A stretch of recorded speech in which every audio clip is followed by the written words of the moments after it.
Game on. Game over. Johnny. You're gonna need a bigger boat. Why so serious? I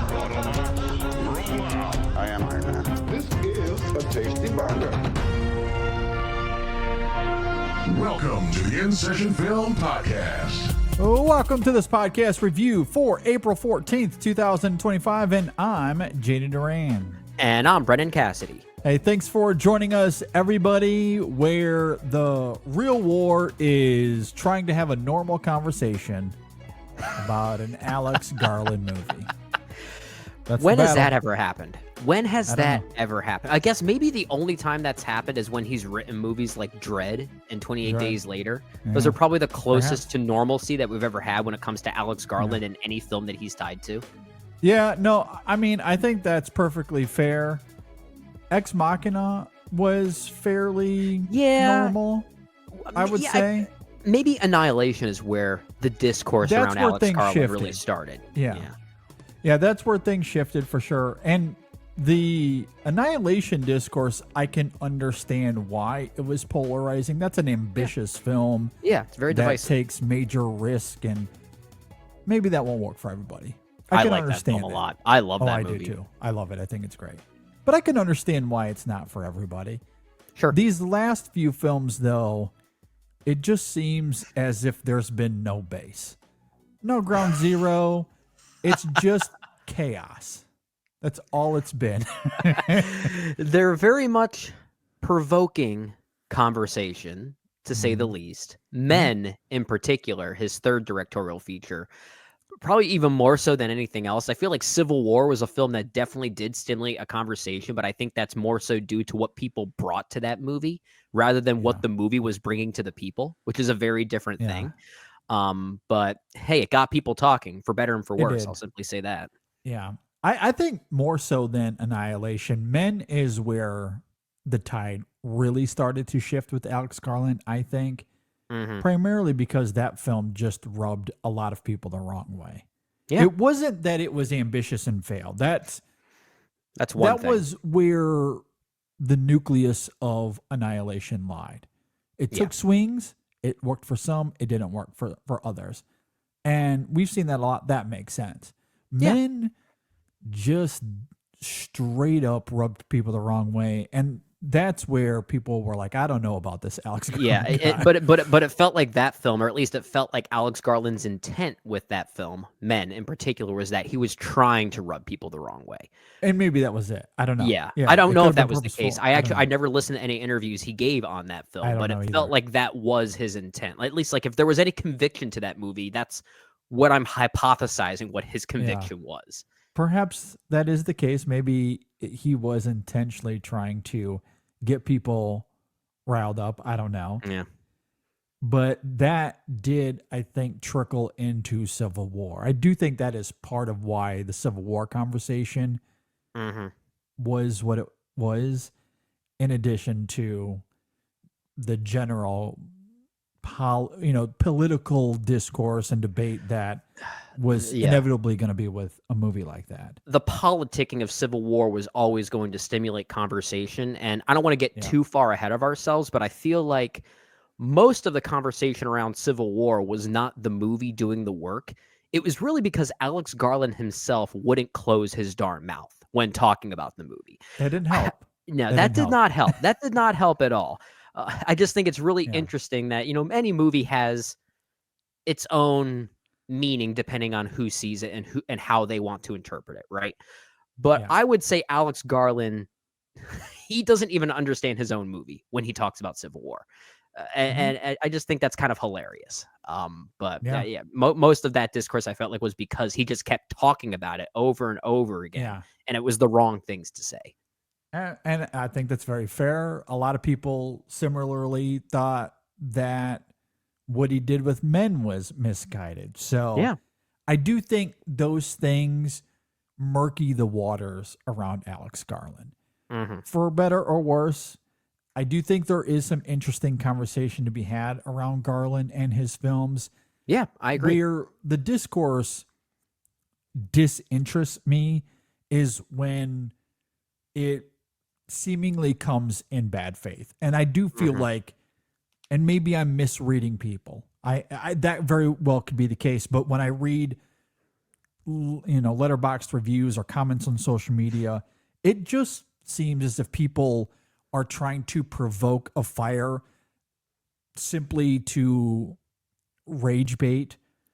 That Or, yeah, that's just like my feel on it. I don't know if that is the case, if people genuinely feel the way they do about Alex Garland, but the comments themselves and the Twitter baiting, it feels hyperbolic and disingenuous to what the films actually are, that the conversation around Garland just feels like a vehicle to create engagement and turn the conversation toward me. I'm going to make this about me and not Garland and what the art actually is. I think that's my read that's on part it. of. I think that's part of it. I think Civil War, especially, and maybe even to an extent, Warfare, as we'll talk about, which I think is more guilty by association than anything else. But a movie like Civil War, especially, it allowed room for people to either praise or severely critique that movie by projecting their own beliefs or agendas onto it. And maybe that's part of the brilliance of the movie. If that was ultimately Alex Garland's intent, I don't think it was. I think that was just kind of an accident. But I feel like it leaves room for people to basically use a movie as a screen for their own beliefs and whether they agree with what it's doing or not. And that's where the aggravation comes in, just given the divisiveness of how everything is nowadays. Yeah. And I feel like that same thing's happening with Warfare. And we'll talk about whether that's earned, if that's even necessary. For sure. And look, when it comes to something like Civil War and also Man, when those films are treated in good faith, there is so much to talk about with those movies. And there was great writing on both of those films. I particularly remember Civil War because that's what's most fresh in our minds when it comes to Alex Garland. The good writing faith around that film, genuinely incredible. There was so much to wrestle with that film, and I enjoyed that. Yeah, there and were when great you say reviews. and when you say good writing faith, that doesn't just mean people who like the movie. It's just a genuine interpretation of the movie. It could be positive or negative. On both sides. I read reviews where people didn't like it, where they did like it and defended the film. And when they were doing that in good faith, man, really fascinating. Really fascinating to talk about. I did enjoy that. But equally, there was just a lot of bad faith debating for whatever reason. For whatever reason.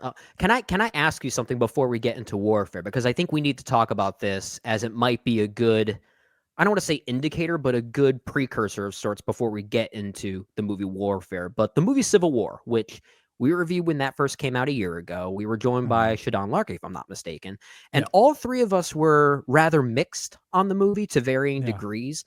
How do you feel about Civil War now? Has it changed for you at all? Do you still feel about the same? Have you revisited it since then? I have not seen the film since, so I can't really say.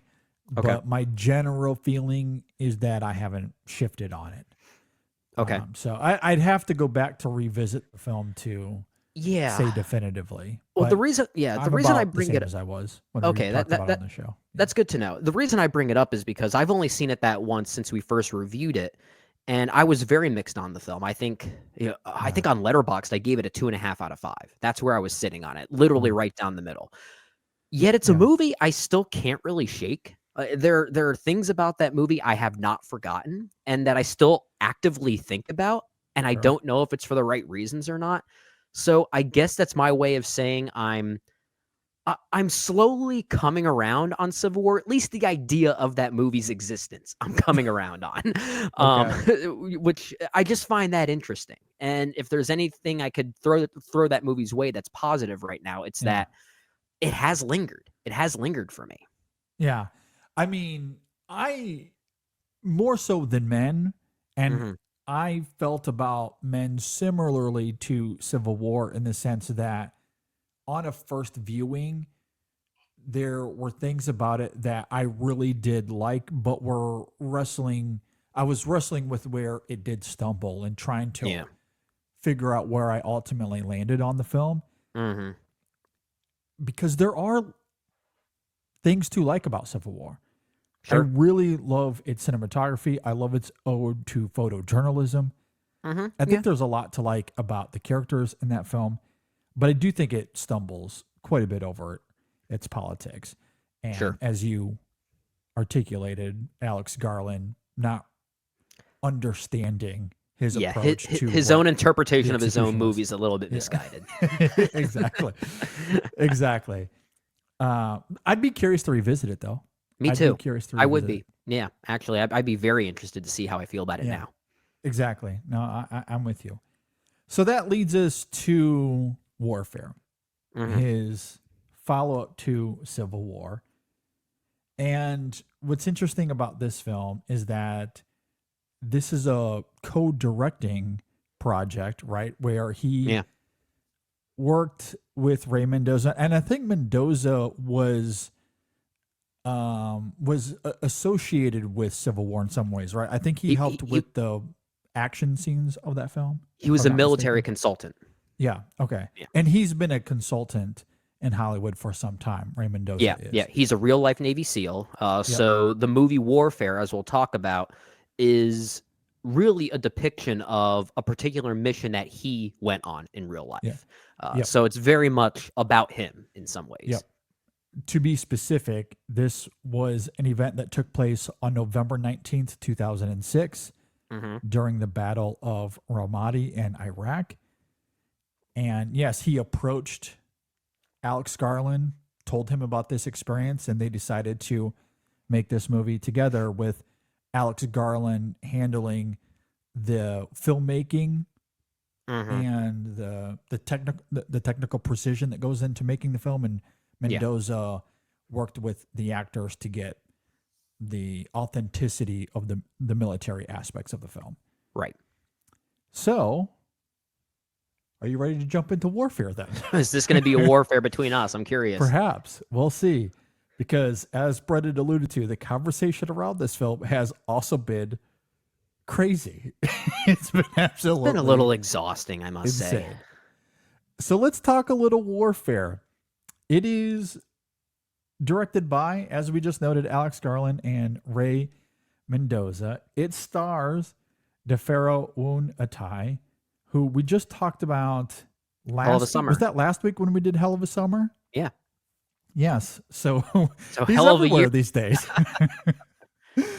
And it's also worth noting that DeFaro Woon-A-Tai, he is portraying Mendoza himself in this film.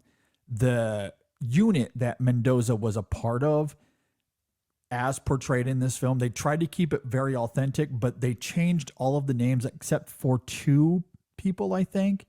2 or 3 are named, but the rest did not want to be exposed in terms of their real names. Right. So those were the changes here. Outside of that, it was, well, we'll talk about it. I guess I don't want to get too ahead of myself.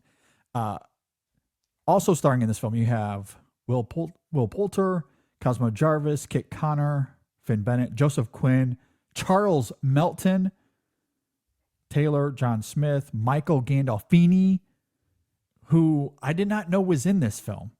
And it's weird because, I mean, if you've been watching Daredevil, he's a big part of that show. And that's been how I've associated him, in at least recently. And given his character there, to see him in this film was jarring. Very, very jarring. It's so funny. It's a pretty stacked cast, though. Yeah, it's a very good cast. Yeah, really great young cast here.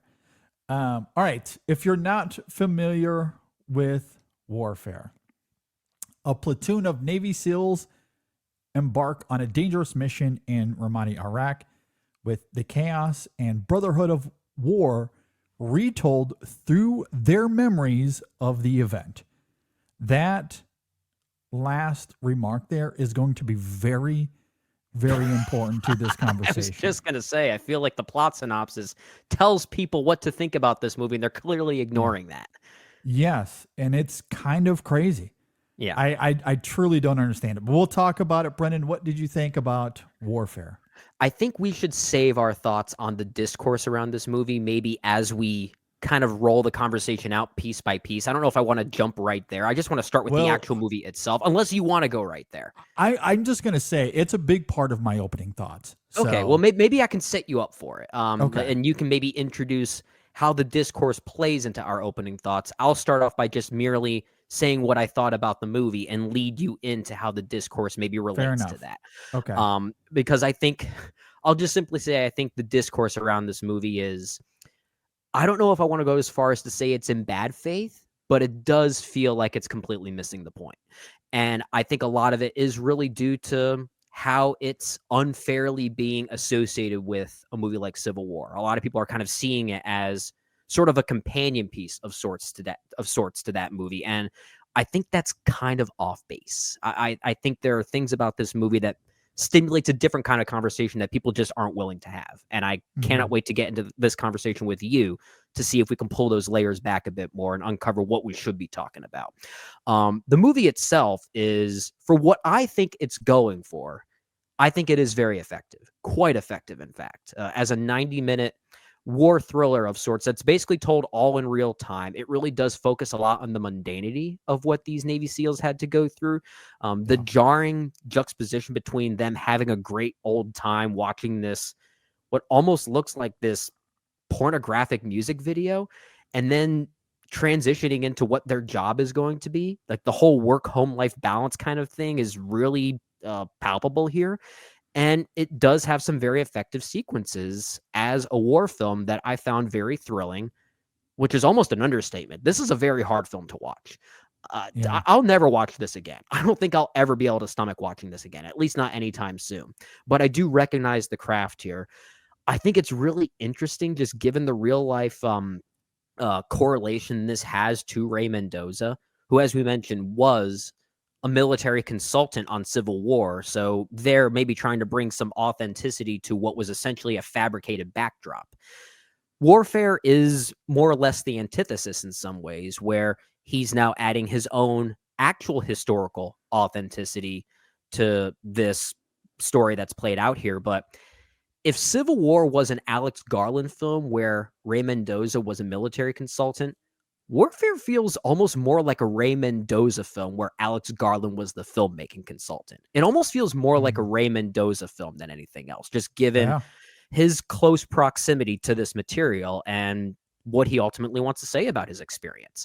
And that's not a bad thing. I just think that's really intriguing. That's really interesting. I don't think we've ever really seen something like that where a credited director almost feels more like a man to get the job done for someone else that maybe doesn't have any filmmaking experience. I think that's a really interesting thing. And I do think the movie is very effective for what I think it's going for, which is not really what most people are talking about. I'll simply leave it there and give you the floor, JD, to talk about maybe what we should be addressing about this movie as opposed to what people are focusing on.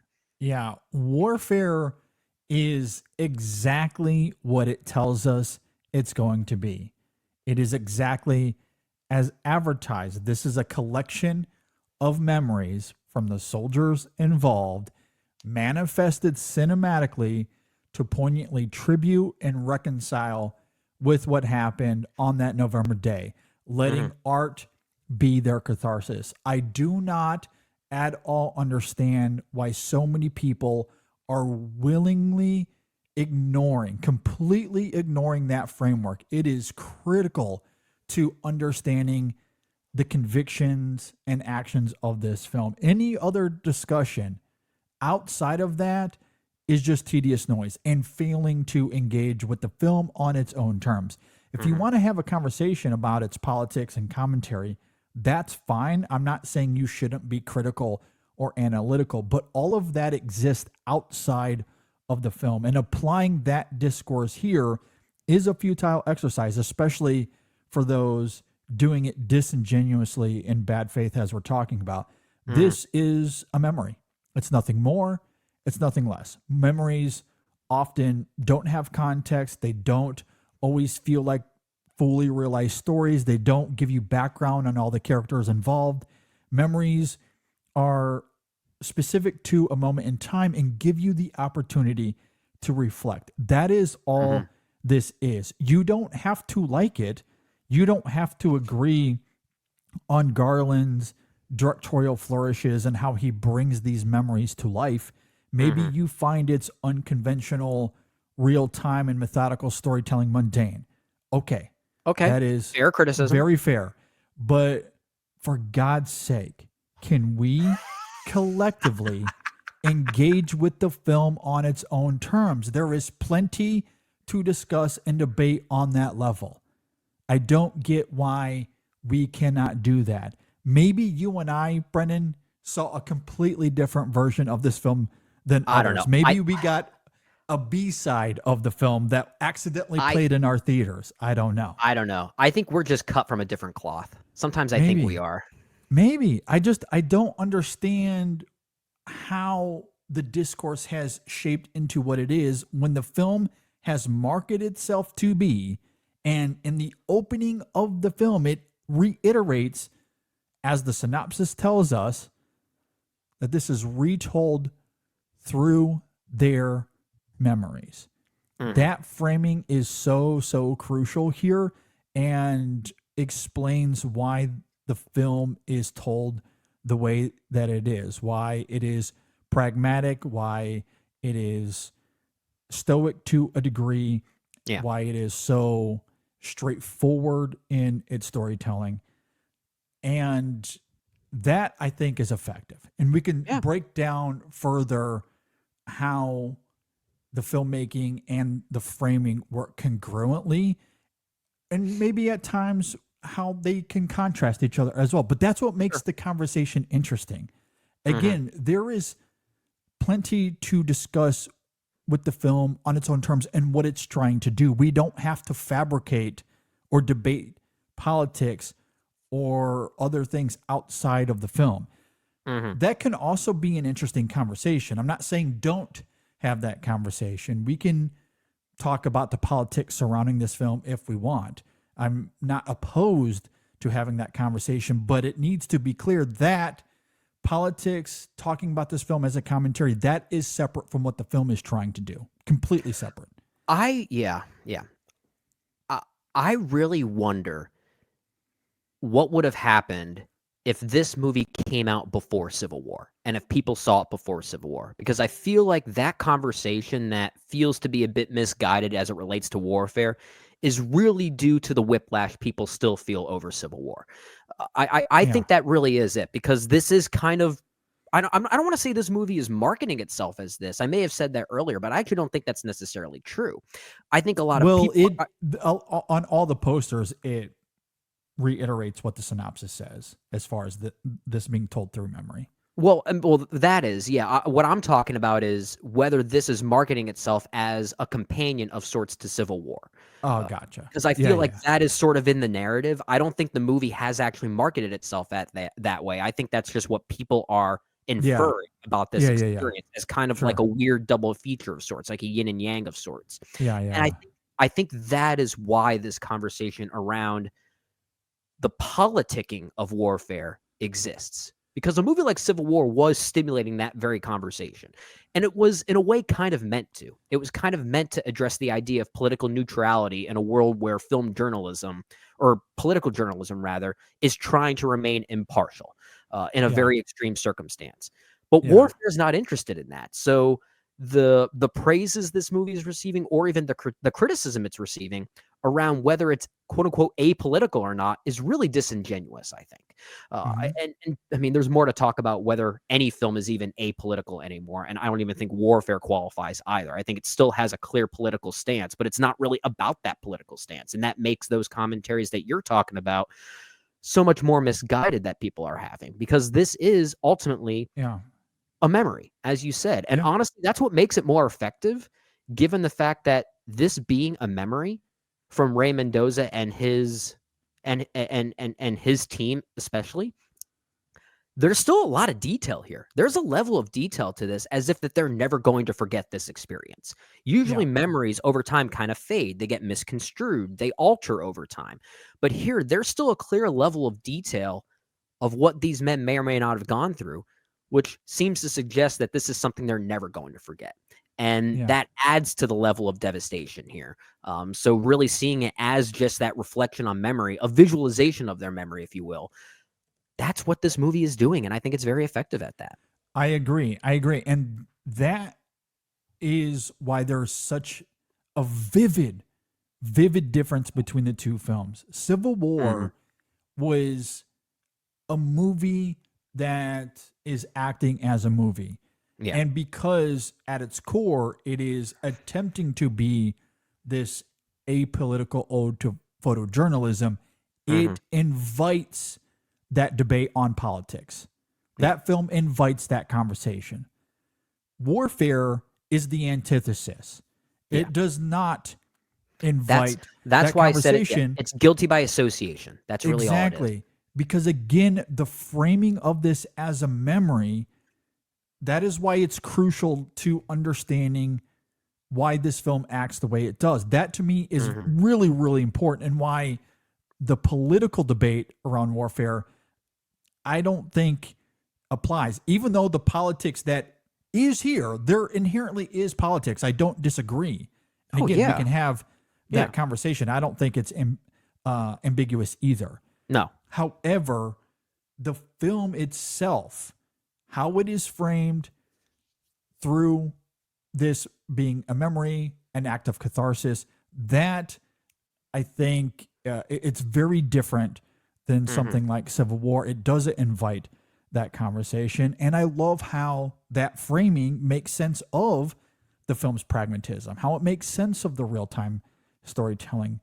And what I find maybe even more compelling about that, the event that unfolds here, there isn't anything particularly remarkable about this story in the sense that it's this pivotal mission of the war or that it changed the trajectory of it. There's no historical legacy for this event at all.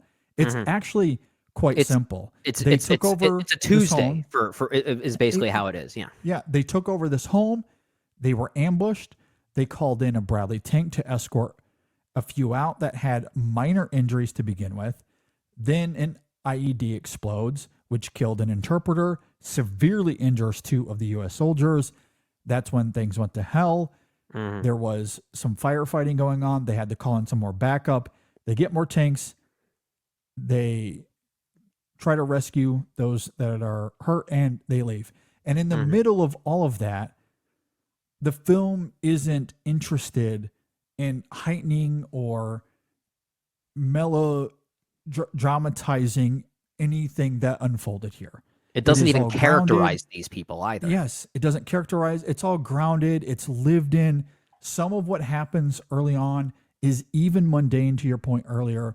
But again, I think that's what makes it unique and effective, especially because, and this is the kicker for me, I think this is just Mendoza using art as a means of catharsis, as a means of paying tribute and reflecting back on a moment that, while unremarkable in the grand scheme of the war, to your point just a moment ago, this was life-changing to them. This is clearly a moment in time that altered how they see the world, and using art to reconcile that is very interesting to me. I agree. That's where the heart and soul of this film lies. The political debate, as a contrast to that, is very banal. That offers no insight here. That is not compelling at all. This movie is a form of therapy. That's what it is primarily. Yes. This movie being that version of therapy, being a reflection of this life-altering moment for them, and for them to bond through this project and seeing it unfold the way that it does. I'm sure there was some healing for those involved with the project. And if you stayed for the end credits of the film, the images that they show, the photos, that seemed to be the case for them. And that to me is why art is so gripping. That's why art is so fascinating to me. And that's what makes warfare so compelling. For all of the gore and the action and the devastation that we see on screen, at the end of it, or even throughout, in hindsight, there is this subtle emotional underbelly that I think is really great. That's where the conversation needs to lie on this film. And I feel like nobody is talking about that. All we want to talk about and debate is the politics of it. And who cares? Everyone's talking about whether the movie is successfully anti-war or not, or jingoistic or Don't not. care. Do not care. Okay. Now, a lot of people have also made the comparison to a movie like Black Hawk Down with regard to warfare. And I do think there are maybe some aesthetic similarities, just given the modern warfare tactics at play. There may be some similar things that Ridley Scott is doing as a director in that film that both Garland and Mendoza are doing here. So I wouldn't be surprised if they took inspiration from Black Hawk Down when making this movie. But let's say if you look at a movie like Black Hawk Down and you want to engage in a political conversation as to whether that movie is anti-war or jingoistic, I think that's a worthy conversation for that movie, because I think that's a movie that's maybe trying to deconstruct that idea. I think that movie, Black Hawk Down, is maybe inviting that conversation. You want to ask those same questions for warfare. My response is, who the hell cares? Like, the movie is, I just don't think it's interested in that. Like we talked about, it's a therapy session. That's really what this is. And I agree with you. I think this is a very moving experience, even if it isn't utilizing traditional movie tactics to dramatically engage you. There are no real characters here. There's no heroism on display as you normally get in other war films. And the movie crystallizes in a way that I can only describe as an anti-ending. It's anticlimactic. And again, that's why I go back to the simplicity of this. It's them taking over a house. Some horrible things happen. They get out. Yeah. That's it. It is completely unremarkable, especially when compared to something like a Black Hawk Down, which has political nuances. It has militaristic nuances. The Black Hawks go down. That really changes the game a lot. This doesn't really have that. I guess you could argue that the IED offers a little bit of those complications, but ultimately they take over the house, an IED explodes, we have to get them out. That's all this is. That's all it is. This event didn't change the war in Iraq. It was a blip on the radar. It meant something to them, though. It was life-altering to them, though. And that, to me, is what's interesting about this film. If we're sitting at a bar and you want to have a conversation about warfare and the first thing you bring up is its politics, I'm out. I'm leaving. I'm not interested in that. I'm not interested at all. Yeah. And look, some of this could also be a little bit of the Civil War thing and Alex Garland perhaps overlooking the politics that could be implied here. But again, the big difference is this is a film, because of its framing device, isn't invoking that conversation. It wants to discuss why the memory of this is important to the individuals involved here. Yeah. And I love the irony, to your point, that we don't really get to know these guys on an emotional level. And I think from a filmmaking perspective, I do find that interesting given the framing device. Now, I agree. Won't work for everybody? No. And I can understand that. I found it very that's a conversation I am willing to have. Yeah. But I found that very stimulating personally. But if you don't, it's because the movie is not working on those specific terms. That has nothing to do with the politicking at all. Exactly. But I think these performances are very strong in emulating those things. Will Poulter is especially very effective here, I think. But really, everyone here is quite great. What I do want to say, though, is I am interested in trying to find more interviews with Alex Garland talking about this movie, because I hope to God he's not out there talking about how this movie is meant to reflect his apolitical agenda once again. Because if he is, then now I finally understand why people are having this conversation, and I'm once again pissed that he didn't close his mouth. Well, and that's why I echo, as I did a few moments ago, that maybe he is once again overlooking why people would react to the film in that way, because there are politics to the film. There are. I just don't think that the film is interested in having that conversation like Civil War did. Maybe inadvertently, but Civil War, again, was absolutely welcoming. It was actively trying to bring that conversation into it. Yes, And, absolutely. yeah. This is not. It wants to have a conversation about memory and how soldiers in particular, how they reflect back on these life-altering moments and especially as a group. It's not even just at the individual level, it's at the group level, which is why the Yeah. film starts out the way that it does, with the group of them bonding over that video that they were watching. And throughout the film, and this is why it does work for me, we don't get to know any of these characters on a personal level. We just get to know the group and how they work together as a group, as a militaristic group caught up in this situation. And we learn a little bit about them simply based off of how they treat each other, how they talk to each other, and as the action unfolds, how they maneuver within those confines. This is of a the action. workplace drama. It's a bad day at Yeah. work, is what this is, really. Yeah. And I mean, I say that facetiously, but I also kind of don't.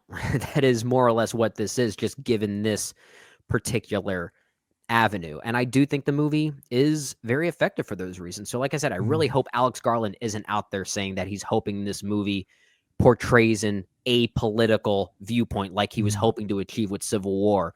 I mean, I will say this. I don't think this, if we were to have this conversation, I don't think this movie Warfare is apolitical. But I will say, just given the simplicity of it, it might be more inviting to multiple political demographics, but that doesn't make it apolitical. That's a very different thing. No. But again, that's a conversation I think the movie, as we've seen, isn't interested in having, which is why I really hope Alex Garland isn't out there trying to stimulate that conversation once again. Yeah, I hope that he's not either. I haven't really heard anything, but either way, I don't think that the politics surrounding the film are all that interesting. And again, that's just not what this film is about. And what I like about the film, outside of how it functions as a memory, how it builds up the camaraderie of this unit, which I think is really great, especially because of the performances. And while some people, again, probably in bad faith, disingenuously, have been making fun of some of the marketing of this film and how this cast have seemingly bonded over the making of this film, that is what this movie is about, though. It is about Isn't that what this happens group with coming real life together. soldiers? They bond Yes. over this. They develop real life connections that they never want to lose. Like that's And kind of the point. because the film is funneled as a memory that they are reconciling with here, artistically speaking, it makes sense that the cast would come together just like those individuals did. And that I find fascinating, especially when you couple it with the filmmaking here. And I do think that Alex Garland, as a filmmaking, what Mendoza does in terms of the choreography and the authenticity of the military actions, that is really great. Yeah. But Garland's use of the camera is fantastic. The sound design in particular is extraordinary. It is seriously sound some is- of the best sound work of the Yeah. decade so far. The way the film muffles certain noises only to bring you back to clarity as characters move from one location to the next. It is stupendous filmmaking. The editing is fantastic. All of those things help immerse us into this experience cinematically. Yeah. But I also think those tactics complement the film acting as a memory, because that muffling effect is probably how they remember that moment once the IED went off. And it's all done differently between each character perspective. You know, like the sound kind of changes depending on which particular character we're experiencing that moment of pain through, as if to suggest that this is a collision of multiple memories and perspectives. Exactly. Yeah, absolutely. I do think that's what's brilliant about the film. Again, because we don't ever get to know these characters on a personal level, it's just an information overflow of all of these memories kind of working together to tell a cohesive story here that, again, is quite simple in terms of the narrative, in terms of getting us from A to Z.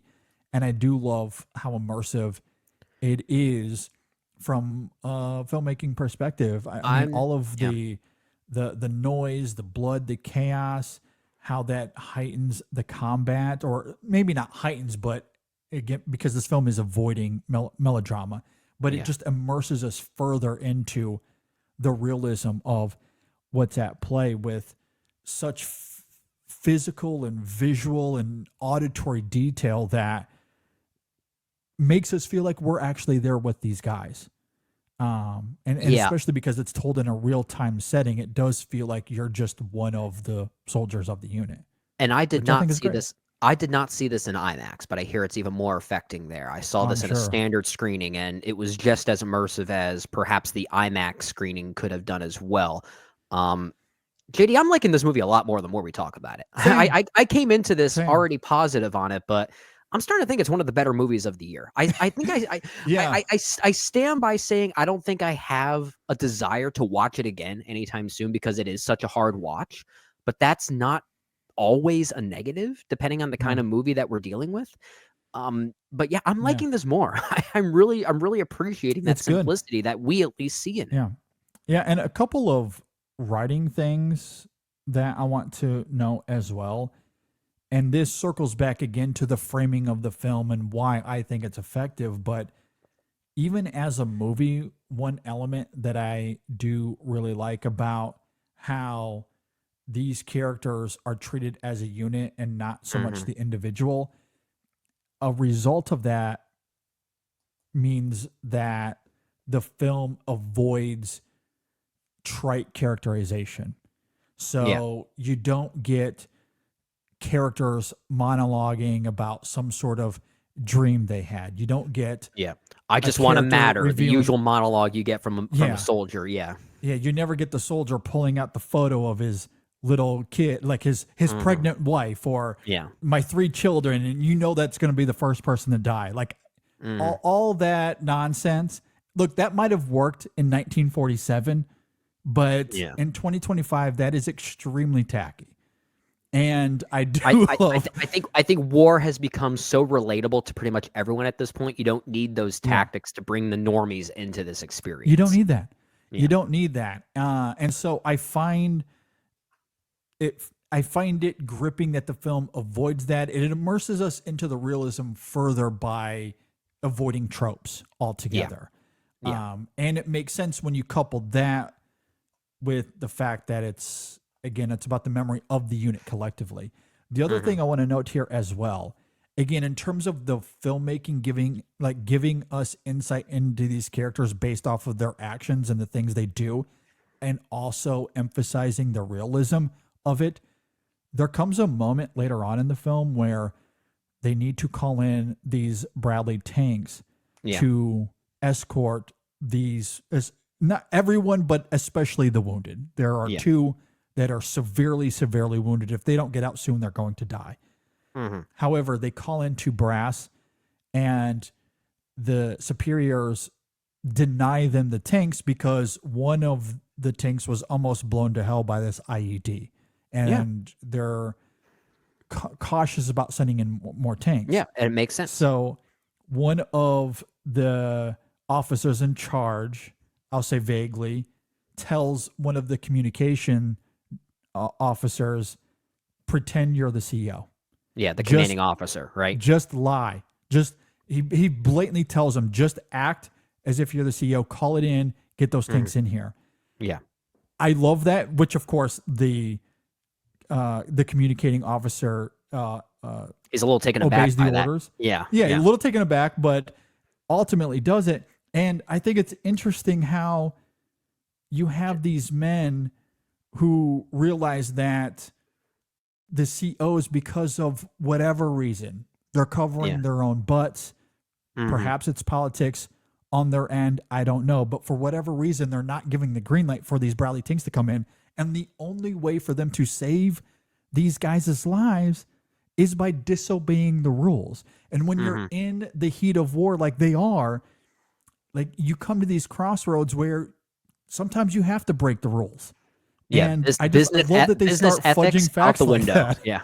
Yeah, like for them to survive this event, damn the consequences. I'd rather face being discharged from the military than be in a body bag. That is the crossroads they came across. And again, the film doesn't melodramatize this at all, or it doesn't amplify the drama. It just shows us these characters reacting in a real sense that gives us some insight into how people in that situation might react. And it makes a lot of sense that they would react that way. And again, I love how the film unveils that without making it a movie, if you will. Well, that's the one moment where I think the movie could have veered into some type of political message, or at least some type of stance, given how the commanding officers or those in charge were going to deny them this and what those reasons were.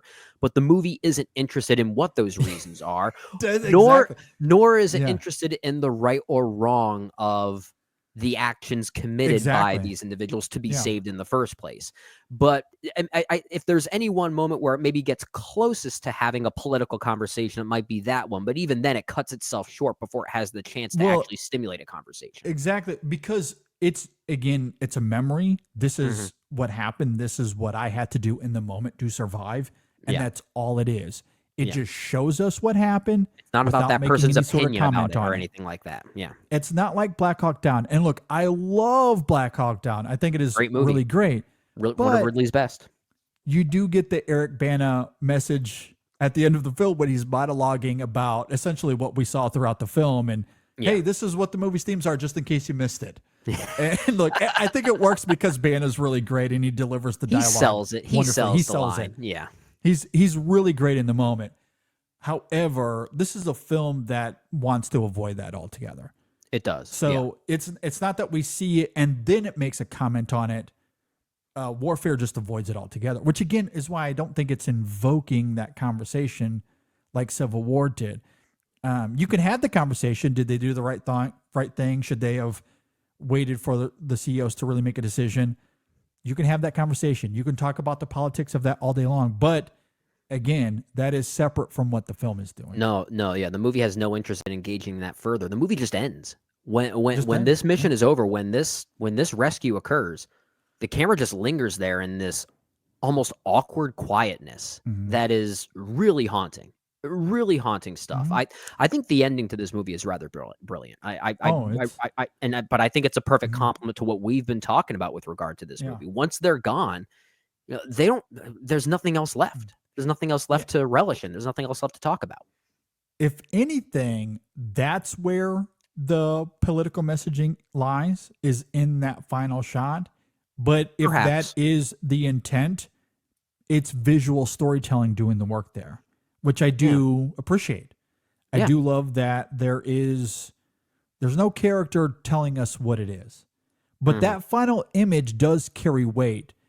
And why I go back to what I said earlier, how unremarkable this is. Because when you see that final shot and who's there, it's a little bit of that Black Hawk Down thing in that they didn't win this battle. No. It's not as if they dominated and walked out victorious and look at us being jingoistic. No, they just got to live another day. Antithesis. Yes. The victory is that they survived, but they didn't win. Like, they didn't take over that town. They didn't take over that village. Hell, they couldn't even stay in the house. They had to leave the house desperately. They also destroyed that family's home just by simply inviting that. Yeah, they absolutely kind of invited that into it. Yeah, and just left.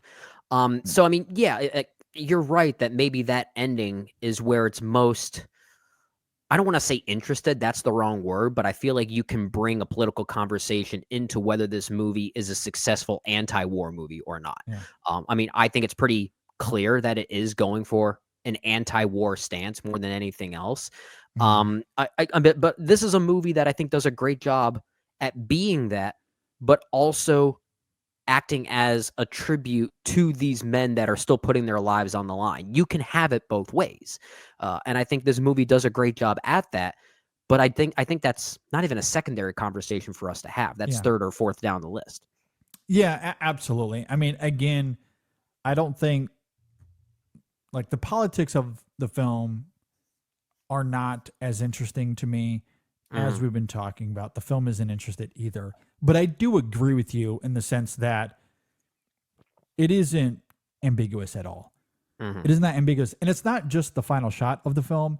When you see the Joseph Quinn character of Sam lying on the floor, screaming his head off with his lower body completely mangled and shredded in a battle that absolutely made no difference to the war, it is hard to see this as anything but anti-war. Sure. Yeah. If anything, maybe the film is acting as a commentary on the futile nature of America middling with other nations a la a Black Hawk Down, especially when there's no victory to be had and lives are devastated on both sides unnecessarily. It is impossible to see this film as apolitical. I do agree. But again, I do not see this as a conventional war movie. It is a memory. And that isn't to say that memories can't have politics. They absolutely can. Yeah. But in this case, I don't think it's about anything other than using art as a coping mechanism. Yeah, this is not Ray Mendoza using a movie to project his beliefs of what they went through. Exactly. It's just the experience of what they went through. Exactly. And that is really important here. Good That's movie. really important. And that's why I agree. I really liked it because of that. However, most of what I've read and heard and seen about this film is not the conversation we're having, which kind of blows my mind. I mean, I'm sure there are reviews out there that are doing this, but they've missed me.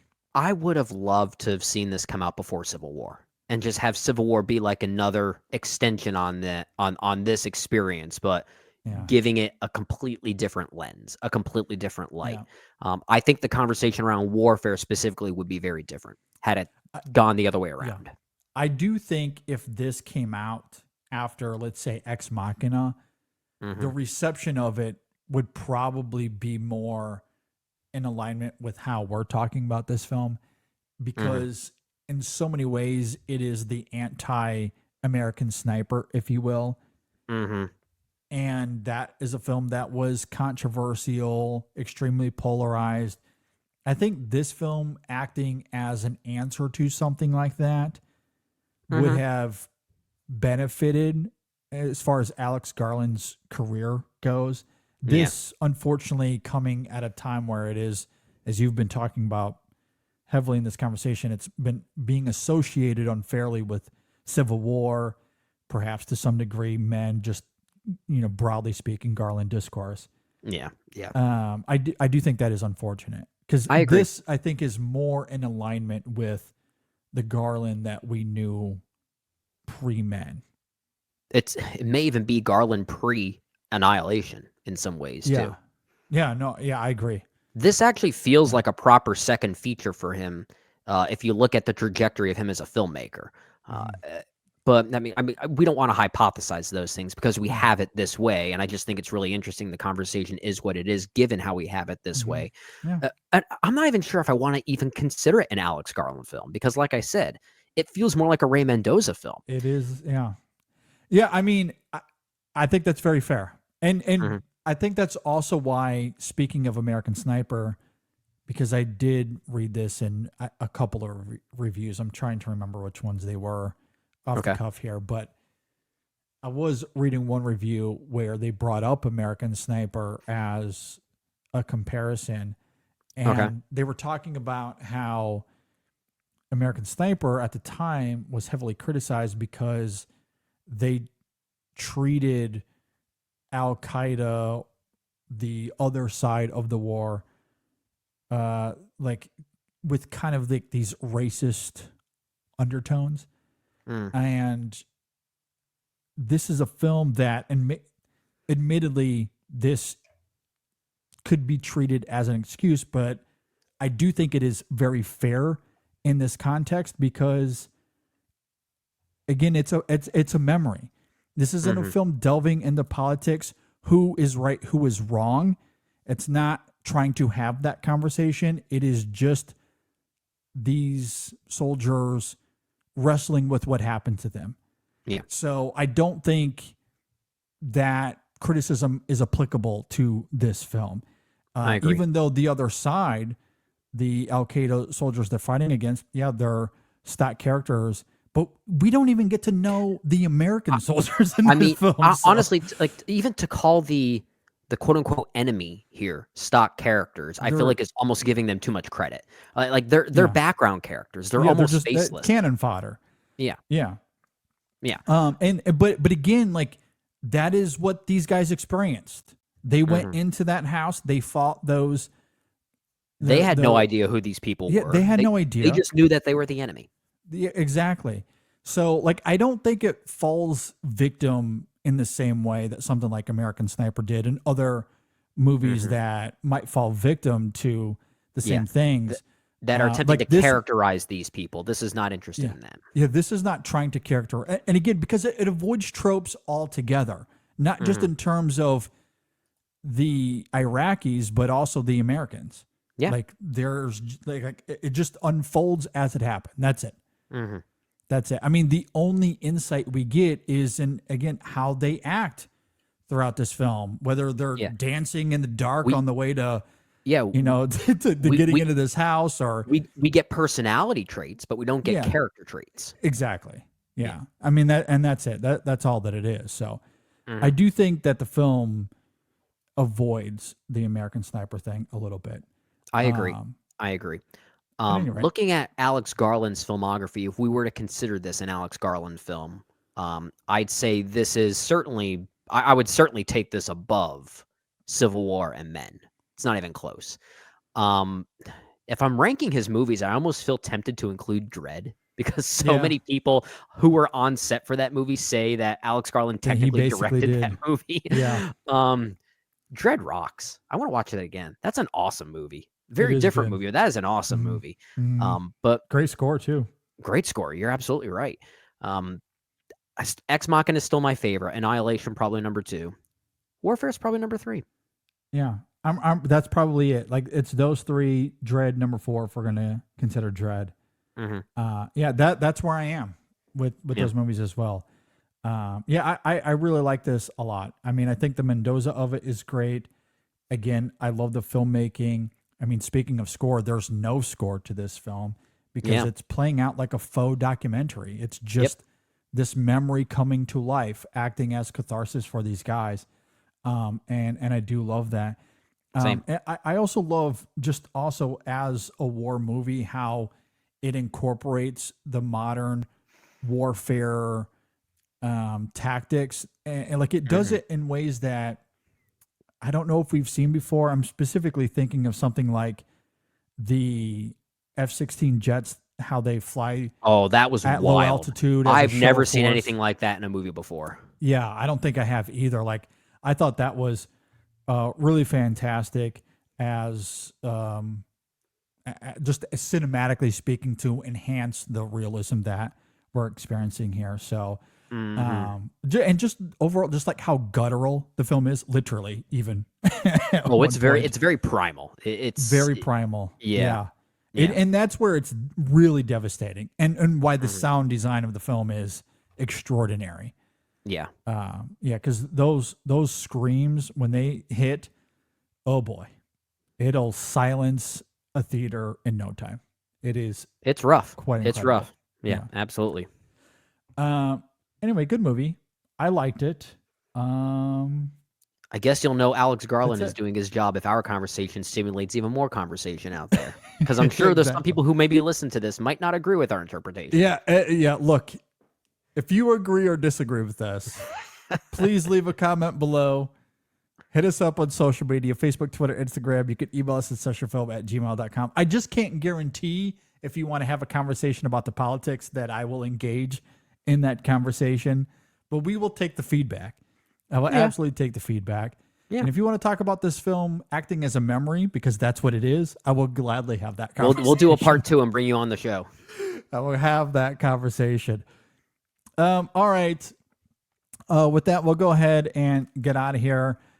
Just a reminder, we have another review coming this week. We are going to be talking about the Duke Johnson film, The Actor, so you can be on the lookout for that. Episode 632 is available using warfare as inspiration. We did a war movie draft, but we narrowed it down to the war movies of the 21st century. Yeah. Which was a really fun time. Be sure to go and listen to that episode because we're going to put out a poll this week where we ask you which draft you prefer, my lineup or Brendan's lineup, and we would like to hear your votes. So be sure to go and check out that conversation. We also continue our best picture movie series with In the Heat of the Night, which was a great conversation. In the Heat of the Night with Sidney Poitier? That joke makes sense when you go and listen to the review. Gosh, in this context, what the hell are these guys talking about? I know, crazy. Also, new Chasing the Gold this week and new Women in Session. Be on the lookout for that as well. With that said, thanks for listening, everybody. Thanks for watching. We'll see you next time on the In Session Film Podcast. Warfare. Good movie. Good movie. Liked it. No politics.